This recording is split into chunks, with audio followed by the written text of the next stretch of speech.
सिंह जी, अरे तेरे कहाँ होगा वो?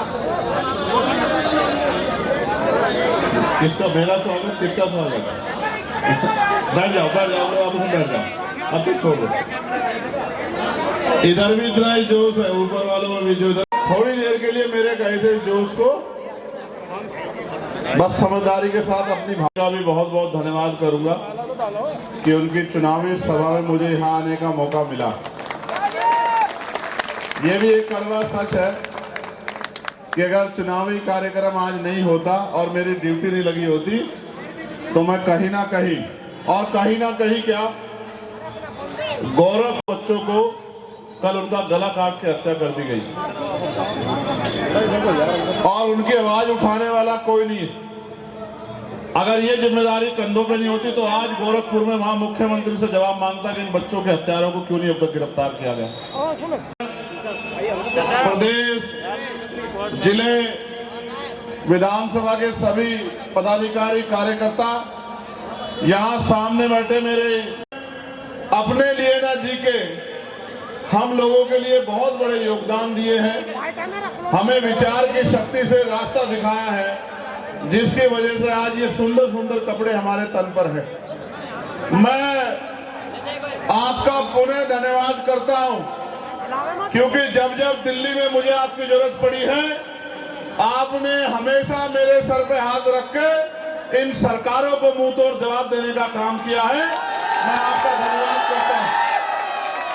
सुरेश जी यहाँ है, मैं आज भी गवाही दे सकता हूं कि जब दिल्ली में सदगुरु रविदास जी महाराज का गुरु घर आम आदमी पार्टी और भाजपा की सरकार ने मिलकर हमारे पवित्र स्थल को हमसे छीना था, तब आप दिल्ली के लोगों ने पूरे देश से आए हुए लोगों को अपने गुरु घरों में रहने का ठिकाना देके उनके रोटी पानी रहने की व्यवस्था करके और अपनी शक्ति के बदौलत उस दिन उस सरकार को, जिस सरकार ने आपके 96 बच्चों को जेल भेजने का काम किया था, उस सरकार को घुटने टिकवाने के लिए मजबूर किया था। इसलिए मैं आप गोपालपुर वासियों का बहुत बहुत धन्यवाद करता हूं। मैं जब उधर से आ रहा था तो ये सोच रहा था किससे मिलूं और किससे ना मिलूं। मेरे लिए आप सब लोग मेरे अपने हो, ना कोई छोटा ना बड़ा, क्योंकि हमारे गुरु ने कभी ये सिखाया नहीं, छोटे बड़े की बात ही नहीं सिखाई। और आप ये भी जानते हो कि 16 महीने मैंने जेल काटी, 16 महीने। मैं आपका खून हूं, मैं आपकी औलाद हूं। आप मेरे बड़े हो, बताओ क्या समाज के लिए लड़ाई लड़ना गलत है? क्या समाज में अगर जुल्म हो उनकी आवाज उठाना गलत है? तो मैंने हमेशा कोई ऐसा मामला नहीं रहा जहां हमारे मान सम्मान पे आ जाइए और मैंने घर में बैठ के तमाशा देखा हो। कोई ऐसा मामला नहीं बता सकते आप मुझे। 16 महीने मैंने जेल काटी और जब दिल्ली में गुरुघर टूटा तो कोई मेरे बदन का हिस्सा ऐसा नहीं बचा जो लोगों ने सरकार के इशारे पे मुझे और मेरे साथियों को पीटने का काम किया। उनको लगता था कि लाठियों से डर के ये चंद्रशेखर आजाद ये वापस भाग जाएगा, डर जाएगा। वो ये नहीं जानते कि ये चंद्रशेखर आजाद सदगुरु रविदास जी महाराज का अंश है। ये बाबा साहब अम्बेडकर मानव काशीराम साहब का बेटा है। ये भागने वालों में से नहीं है, ये भगाने वालों में से है। ये बात जो है सरकारें भूल गई। आज मैं आपके बीच चुनावी कार्यक्रम में आऊं, लेकिन आप जानते हो मेरा आपका रिश्ता चुनावी नहीं। लेकिन मैं आपके सामने जो बात रखना चाहता हूं उस बात का जवाब आज अपने खुद से मांगना, अपने दिल से, कि क्या हम अपने संतों गुरुओं की बात पे हैं। आज से 600 साल पहले, और अब वो दिन आने वाला है, वो पवित्र दिन 12 तारीख को, जब हम सदगुरु रविदास जी महाराज की जयंती मनाएंगे। पूरी दुनिया में महाराज जी की जयंती मनेगी, लेकिन आप महसूस करो कि 600 साल पहले सदगुरु महाराज ने क्या कहा जब उनसे पूछा गया इसी तरह की एक सभा में उनके एक अनुयायी द्वारा कि गुरुजी हम लोग बहुत राज होना पड़ता है, हम पे जुल्म होता है, ऐसा क्यों होता है? ये उन्होंने वाणी के द्वारा सदगुरु जी ने पूछा। कि रविदास मानुष सुखी बसन्नु सुकर है दो ठाव एक सौ स्वराज माही दूसर मरगट गांव। जब ये बात सतगुरु जी से पूछी गई तो ये वाणी के जरिए सतगुरु जी ने जवाब दिया, और वो जवाब ये था कि सुख शांति का जीवन जीने के दो ही रास्ते हैं। रविदास मानुष सुखी बसन्नु सुकर है दो ठाव, कि सुख शांति से जीने के लिए दो ही रास्ते हैं। पहला, राज स्वराज माही अपना राज लाओ। और केंद्र में मोदी जी का राज है, राज तो अभी भी है।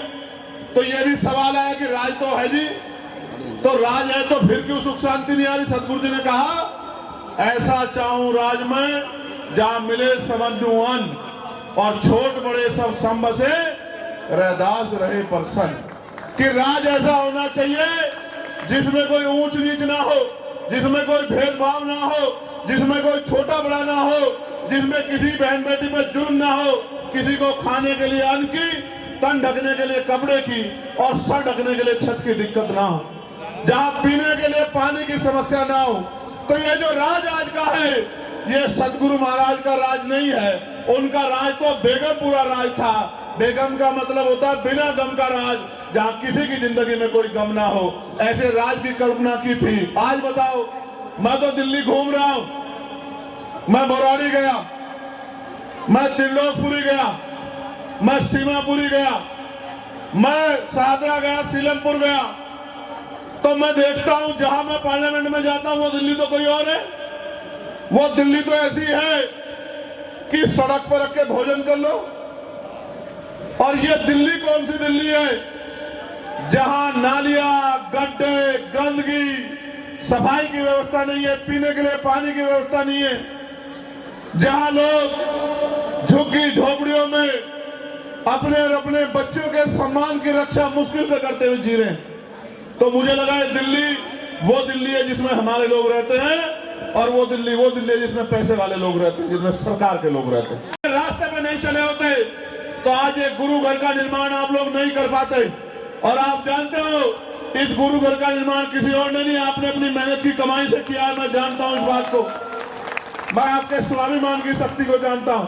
और ये बात जो मैंने आपसे कही कि महाराज जी कह के गए थे, वही बात बाबा साहब अम्बेडकर ने भी कही और हूबहू संविधान में लिख दी कि संविधान के आधार पर कोई छोटा बड़ा नहीं होगा, कोई किसी पे जुल्म नहीं कर पाएगा, हर व्यक्ति का सम्मान होगा, सबको समान अवसर मिलेंगे और हर आदमी पढ़ लिख के आगे बढ़ पाएगा, इज्जत सम्मान की जिंदगी जी पाएगा।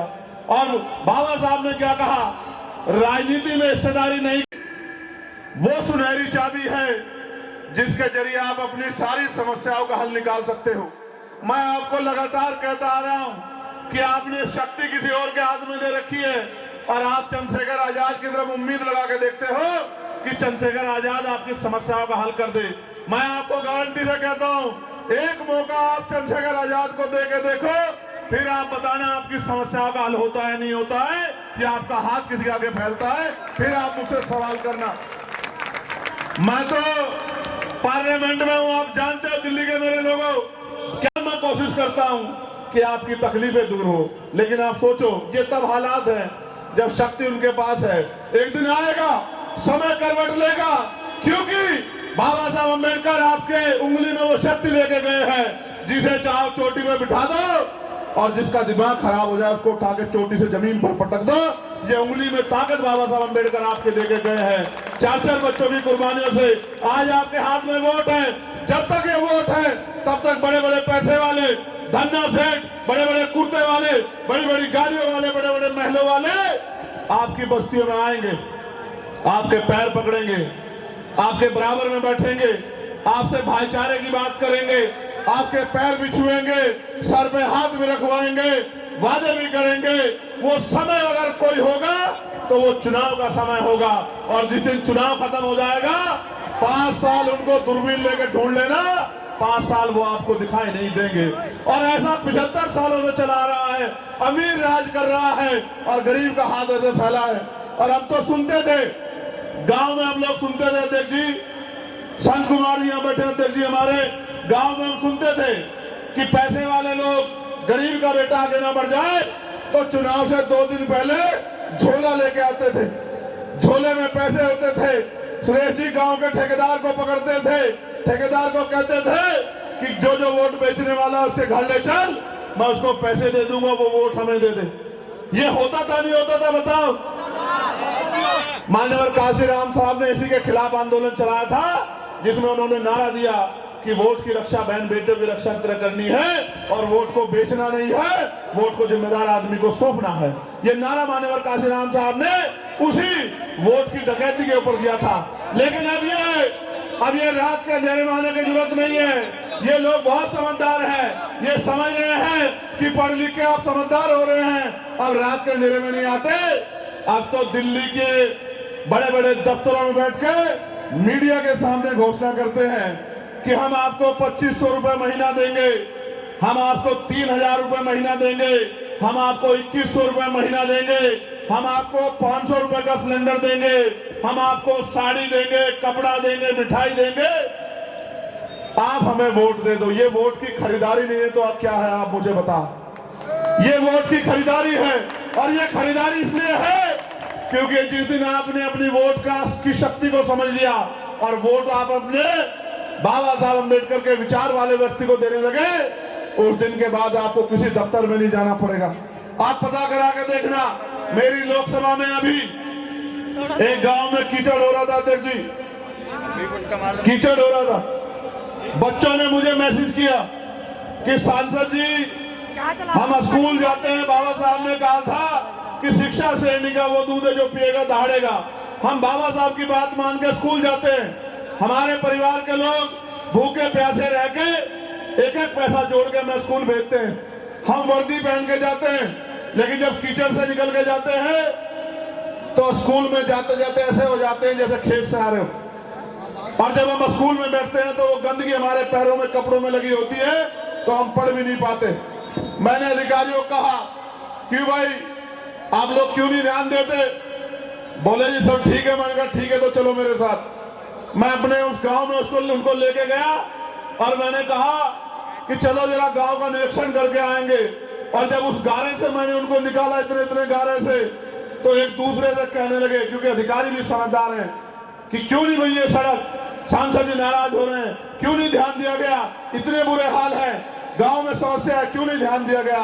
मैंने उनमें महिला अधिकारी भी थी, मेरी बहनें उनसे कहा कि आप भी कंपटीशन दे के आई, महसूस करके देखो, अगर आपके बच्चों को ऐसी गंदगी से निकलना पड़े तो आपके मन में क्या बीतेगी। और मुझे उम्मीद है, मैंने 15 दिन का समय दिया था, 15 दिन के अंदर वो सड़क बन जाएगी, मेरा भरोसा है, क्योंकि वहां सांसद चंद्रशेखर आजाद है, वहां कोई गया सांसद नहीं। तो मैं तो कोशिश कर रहा हूं कि जितनी ताकत आपने मुझे दी है उस लड़ाई को लड़ सकूं।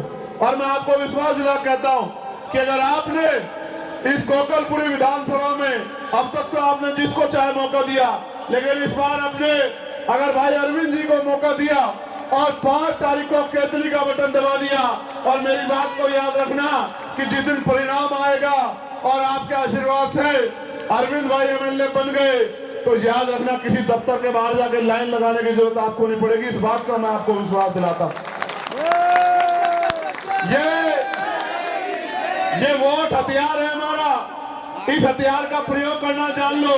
ये 2 धारी तलवार है, अगर अपने व्यक्ति को दी तो आपकी समस्याओं का हल होगा, आपकी परेशानियां खत्म होगी। और अगर किसी ऐसे व्यक्ति को दे दी जो आपको धोखा ठगने के लिए मैदान में आया है, तो आपकी समस्याओं का हल नहीं होगा और नई मुसीबतें आपके ऊपर पड़ जाएंगी। आज महंगाई ने कमर तोड़ दी है, नौकरी नाम की चीज नहीं है। आरक्षण जो हमारा हथियार था, जिससे हमारे 100-200 बच्चे हमेशा नौकरी लग जाते थे हर जिले में, आज वो नौकरियां खत्म हो गई हैं, निजीकरण किया जा रहा है, तमाम तरह से लूटमारी हो रही है, भर्तियों में घोटाला हो रहा है। कल किसी गरीब दलित पिछड़े का बच्चा किसी दफ्तर में सरकारी कुर्सी पर नहीं बैठ पाएगा। और आप जानते हैं सरकारी नौकरी क्या है? सरकारी नौकरी वो है जो आपकी 2 से 3 पीढ़ियों को मुख्य धारा में जोड़ देती है। और जो लोग सरकारी नौकरी में नहीं है, क्योंकि गरीब लोग हैं, व्यापार नहीं कर सकते, समय पर लोन नहीं मिलता, उसके बाद 400 रुपए 500 रुपए की मजदूरी करके आप 10 साल में घर का निर्माण नहीं कर सकते। आज महंगाई के ये हाल है, एक गाड़ी नहीं खरीद सकते आप। तो आप ये बताओ कैसे मुख्य धारा में आओगे? बाबा साहब को तो लगता था कि वोट की शक्ति से ये देश में शासक बन जाएंगे। हम शासक तो नहीं बने, हम तो पिछलग्गू बन के रह गए। इसके पीछे कौन कारण है, किसने किया है? हमारा अपना स्वार्थ है या हम लोग बेवकूफ बनते आ रहे हैं? ये हमें सोचना पड़ेगा। मैं तो आपसे इस धरती में खड़े होकर कह सकता हूं, ये हमारा पवित्र स्थल है। गोकुलपुर के मेरे प्यार के लोगों, मैं आपको जिम्मेदारी से कह रहा हूं, चंद्रशेखर आजाद मिट तो सकता है लेकिन झुक नहीं सकता। मेरी बात को आप याद रखना। चंद्रशेखर आजाद घर तो बैठ सकता है लेकिन आपके सम्मान, स्वाभिमान, आपके अधिकारों से समझौता नहीं कर सकता किसी तरह का। मैं आपके का असल खून हूं, मैं आपको ये कहने आया हूं, मैं आपसे मदद मांगने आया हूं।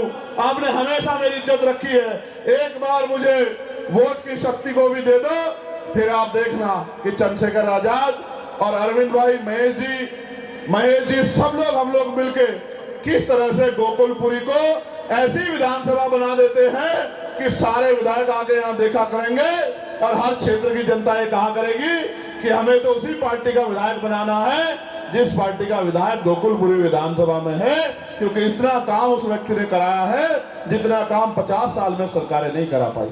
मैं आपसे हाथ जोड़ के ये प्रार्थना करता हूं कि आप इस लड़ाई में हमारी मदद करना। और मैं आपको भी कहना चाहता हूं कि ये आप ध्यान रख लो, अभी अभी आप पे हथियार है। आने वाले समय में सरकार कभी ईवीएम के जरिए और कभी और तरीकों के जरिए इस हथियार को भी हमारे छीनना चाहती है। हमें समझदारी दिखानी पड़ेगी। और नौजवानों को मैं कहूंगा, बहुत जोश है उनके अंदर, इस जोश को 6 दिन फील्ड में लगाओ, घर घर तक पहुंचो, चुनाव चिन्ह पहुंचाओ, अपनी बात पहुंचाओ, अपील करो लोगों से। और जिस दिन वोट पड़ेगा, बूथ की जिम्मेदारी उठाना, एक एक वोट पोलिंग परसेंटेज कराना, पूरा 100%, एक एक वोट को बूथ तक लेके आना।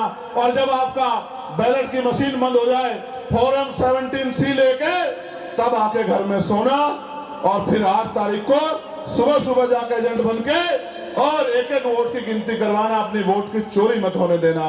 फिर आप देखना, जब आप सजग प्रहरी बन जाओगे तो आपके अधिकारों पर कोई डाका नहीं डाल पाएगा। अभी मैं वहां था सीरजगढ़, महाराज इंद्रदास जी ने मुझे कहा कि भाई हम लोग चंद्रशेखर, बेगमपुरा हमारी ट्रेन जाती है एक्सप्रेस, उसमें गंदगी होती है, कोई सुनने वाला नहीं है। हम 50 लाख रुपए देते हैं ट्रेन के, वो ट्रेन यहाँ से बनारस जाती है भाई। हम सबको कह के थक चुके। अब हम आपसे उम्मीद करके बैठे हैं कि हमारा बेटा संसद में है, वो हमारी मांग को उठाएगा। मैंने तत्काल ही रेल मंत्री से मिलके उस ट्रेन में सफाई कर्मचारियों की व्यवस्था कराई। आप पता करा के देख लेना। महाराज जी ने मुझसे कहा, जब मैंने कहा कि महाराज जी आपने जो आदेश दिया था वो पूरा हो गया, महाराज जी ने कहा मैं तो जानता हूं, राज होगा तो काज होंगे। अभी तो हमारा एक बच्चा गया है, जिस दिन हमारे बच्चों की संख्या वहां सैकड़ों में होगी, उस दिन किसी काम के लिए हमें हाथ नहीं फैलाना पड़ेगा। हम इधर कहा करेंगे, हमारा काम हो जाया करेगा। मैं आपसे बस यही कहना चाहता हूँ, मेरे जाने के बाद पैसे वाले लोग आएंगे, बड़े बड़े कुर्ते वाले लोग आएंगे, कोई ये कहेगा ये फ्री कर दूंगा, कोई कहेगा वो फ्री कर दूंगा। मैं कह रहा हूं, एक मौका आप चंद्रशेखर आजाद को दो, आपको फ्री की जरूरत ही नहीं पड़ेगी। हम लोग रोजगार पैदा करेंगे जिससे आपके घरों में पैसे आएंगे। महिलाओं के लिए रोजगार की व्यवस्था करेंगे, कुटीर उद्योग लगा के, जिससे आपके घरों में काम आएगा। अपने नौजवान भाइयों को के लिए रोजगार की व्यवस्था करेंगे जिससे आपकी जेब में पैसा आएगा। जब पैसा आएगा तभी तो आप इस देश की आर्थिक व्यवस्था में योगदान कर पाओगे। मैं आपका पुनः धन्यवाद करता हूं, यहाँ की टीम का धन्यवाद करता हूं, संचालक कमेटी का धन्यवाद करता हूं। एक बार जोर से बता दो, ये देख रहे हो नहीं देख रहे हो? ये क्या है, जोर से बताओ। मेरी अकेले की आवाज आपसे ज्यादा है, जोर से बताओ। नहीं, जोर से बताओ। ये क्या है? ये केतली नहीं है, ये अलादीन का चिराग है। देखते हैं, देखा नहीं देखा आपने बचपन में टीवी में अलादीन का चिराग? पकड़ना भाई इसको। और जब अलादीन के चिराग को ऐसे घिसते हैं तो क्या निकलता है उसमें से? इसमें से कौन निकलेगा? जैसे ही आप इसको भर दोगे और फिर 8 तारीख के बाद तो घिसे हुए तो कौन निकलेगा? और अरविंद क्या कहेगा आपसे? अरविंद आपको देख के दरवाजा बंद नहीं करेगा। अरविंद आपको देख के एसी में पड़ के नहीं सोएगा। अरविंद आपको देख के दरवाजा खोल के कहेगा कि मेरे सर पे हाथ रखो, मुझे काम बताओ, आपने मुझे वोट दिए, मेरे लिए काम बताओ कि मैं आपके किस काम आ सकता हूँ, किस समस्या के लिए आपको आना पड़ा है। आपको आना नहीं चाहिए था, आपको मुझे फोन करना था, मैं वहां आता। आप मालिक हो, मैं आपका सेवक हूँ। ये आपको अरविंद से सुनने को मिलेगा। और बाकी से क्या सुनने को मिलेगा? आप दरवाजा खोलोगे तो क्या होगा? नेताजी गेट खोल के कह देंगे कि यहाँ नहीं रहते नेताजी, नेताजी गए घूमने के लिए, 10-15 दिन बाद आना। अब आपको तय करना है कि आपको किसका साथ देना है। बहुत बहुत धन्यवाद। मेरे साथ नारा लगा दो जोर से, जय भीम, जय भीम, जय भारत, जय भारत, जय संविधान। मैं संविधान को बदलने वाले लोगों को भी कहना चाहता हूं, ये जरा इधर देख लेना, गोकुलपुरी में जो लोग संविधान बदलना चाहते हैं, ऐसा ना हो अरमान बदल जाए। ये गोकुलपुर वाले बहुत मजबूत लोग हैं, पूरे अरमान बदल के रख देंगे। बोलिए सत श्री सद्गुरु रविदास महाराज जी की, सद्गुरु रविदास शक्ति। बहुत बहुत धन्यवाद। मैं सभी संतों को पुनः धन्यवाद नमन करता हूँ। सद्गुरु रविदास जी महाराज को, भगवान वाल्मीकि महाराज को, गुरु नानक देव को, संत कबीर को, और सबसे ज्यादा आपका धन्यवाद है। मेरा हाथ उठा के आशीर्वाद दे दो मुझे। दोनों हाथ उठाओ, दोनों उठा के रखो। अभी 4 दिन तक उठा के रखना है हाथ, ऐसे ही नहीं बस नीचे कर लो। मेरा काम आपको तंग करना नहीं है, आपकी समस्याओं का हल करना है। बहुत दूंगा, आपके काज के लिए खड़ा रहूंगा, आप चिंता मत करो। आशीर्वाद दे दो।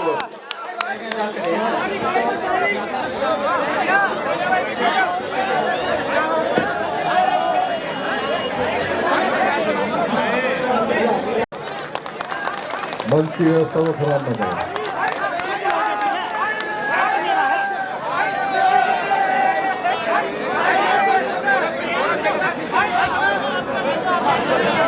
सभी साथी रास्ता ले लेंगे, मेरा अनुरोध है। रास्ते के जी में रास्ता ले लेंगे सभी साथी।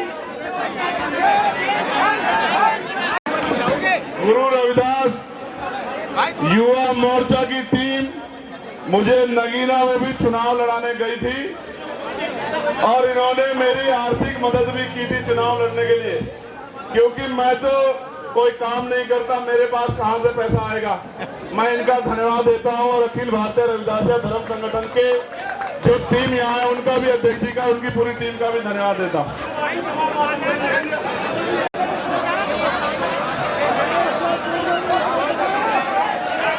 दिखानी है, रास्ता भी बनाना पड़ेगा। अभी तो बना के व्यवस्था ले लो भाई, ले लो। रायचंद जी और उनकी पूरी टीम का, सुरेश जी जो अखिल भारतीय रविदासिया धर्म सभा की हमारी टीम है, उनका भी बहुत बहुत धन्यवाद करता हूँ।